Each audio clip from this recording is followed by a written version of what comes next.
Good morning everyone. Welcome back to my channel on another video of Real analysis. Sequential criterion for limits theorem. What the theorem says: f be a function from a to real line and c be a cluster point of a, then these two statements are equivalent. Limit x equals to c fx is equal to L if and only if for any sequence xn belonging to a, xn converges to c, xn not equal to c for all n belonging to natural numbers, implies fxn approaches to L. अब हम एक side से prove करते हैं, यहाँ से let limit x equal to c fx is equal to L. तो हम लिमिट की डेफिनेशन लगाएंगे. Given epsilon greater than 0, there exists delta greater than 0, such that x belonging to a 0 less than x minus c less than delta implies fx minus L is less than epsilon. कुछ नहीं है, बस इसकी definition apply किया है यहाँ. अब हम सपोज करते हैं for any sequence xn belonging to a, xn approaches to c and xn is not equal to c. अब हमें शो क्या करना है कि fxn approaches to L for all n belonging to natural numbers.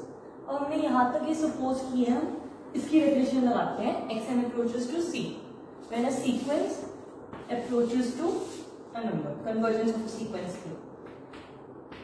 For delta greater than 0 and for all n greater than k where k is any natural number, xn minus c is less than delta where xn belongs to a.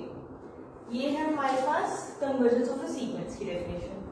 अब xn minus C less than delta, यहाँ से बिल्कुल ये statement इससे correspond करती है. When x minus C mod is less than delta and x belongs to a, then fx minus l mod is less than epsilon. So बस वही हम यहाँ यूज कर रहे हैं कि fxn minus l is less than epsilon. यहाँ से बस यहाँ पे x था, यहाँ xn था, तो xn पुट करते हैं. अब ये जो स्टेटमेंट है ये हमें प्रूव करनी थी बेसिकली कि fxn कन्वर्जेस टू L, एक कोई सीक्वेंस है. अब हम कन्वर्सली प्रूव करते हैं. अब हमें ये दे रखा है कि for any sequence xn belong to a, xn approaches to c, xn not equal to c for all n belong to natural numbers, fxn converges to L. ये हमें दे रखा है. हम कॉन्ट्रा पॉजिटिव से प्रूव करके देखते हैं कि हम सपोज करते हैं ये इम्प्लाई नहीं करता basically that limit x equals to c fx is not equal to L. अब अगर इसकी लिमिट L पे नहीं है एग्जिस्ट, मतलब कि कोई एक पॉइंट x लाई करता है जो उसके नेबरहुड में नहीं है, तो हम वही लेके चल रहे हैं. There exists epsilon not greater than 0 such that at least one x not equal to c, x belonging to a, x minus c is less than delta, but fx minus L is greater than epsilon naught. नहीं तो अगर converge कर रही होती तो हमने जैसे यहाँ किया था fx minus L is less than epsilon, यहाँ हमने greater than epsilon naught किया क्योंकि हम सपोज करके चल रहे हैं कि ट्रू नहीं है. सो हम कोई भी एक 1/n नेबरहुड ऑफ c लेते हैं. For all n belong to natural numbers, xn belongs to 1/n neighborhood of c. xn यहाँ पे कुछ सीक्वेंस लिया हमने जो बेसिकली ये वाली दे रखी है यहाँ. Then xn minus c is less than 1/n. अब हमें आर्किमिडियन प्रॉपर्टी के हिसाब से ये तो पता ही है कि कोई भी रियल नंबर ग्रेटर देन 0 है. So then for all n 1/n is less than delta. तो वही बस अब यहाँ से ये आ गया.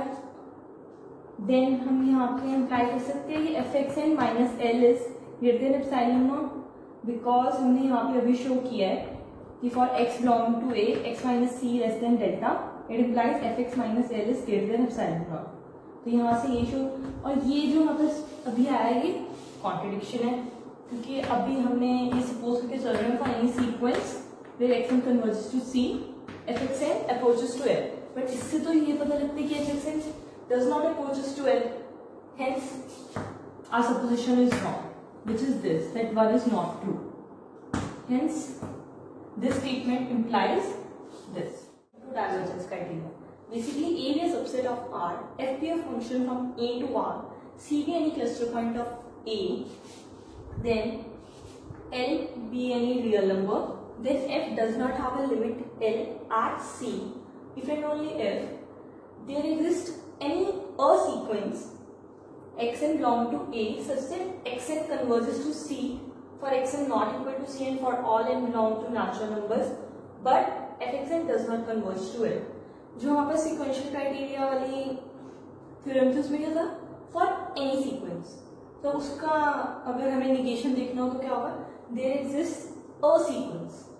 सो अब इसको हम ऐसे भी देख सकते हैं कि f does not have a limit at C if and only if there exists a sequence xn belonging to A, xn not equal to C such that for all n belong to natural numbers xn converges to C but fxn does not converge in real life. So अब हम example देखते हैं. Limit x approaches to 0 1 by x does not exist in R. यहाँ पे हमारा cluster point क्या होगा, ये C जो कि 0 है. तो हमें कोई ऐसी सीक्वेंस ढूंढनी है जो 0 पे कन्वर्ज करती हो, बट अगर हम उस सीक्वेंस को फंक्शन में डालें तो वो हमारे पास कन्वर्ज ना करें. अब हम इसका फंक्शन क्या होगा, 1 by x हम फंक्शन ले लेते हैं, 5x is equal to 1 by x for x greater than 0. अब हम एक सीक्वेंस लेते हैं 1 by n. अब हमें पता है सीक्वेंस की लिमिट 0 होती है, बट 5xn अगर हम जब हम पुट करेंगे 1 upon n ऊपर आ जाता है. जब ये n ऊपर आ गया, अब जो ये सीक्वेंस है हमारे पास n नेचुरल नंबर्स की 1 2 3, ये अनबाउंडेड होती है. Since it is unbounded, so obviously it won't be convergent in real life. Hence, we have proved that limit x equals to 0 1 by x does not exist. Now let's see another example. Limit x equals to 0, signum function x does not exist in R. Now what is signum function? Signum function basically is mod x upon x. इसको हम कैसे लिख सकते हैं, 1 0 minus 1 for x greater than 0 for x equal to 0 for x less than 0.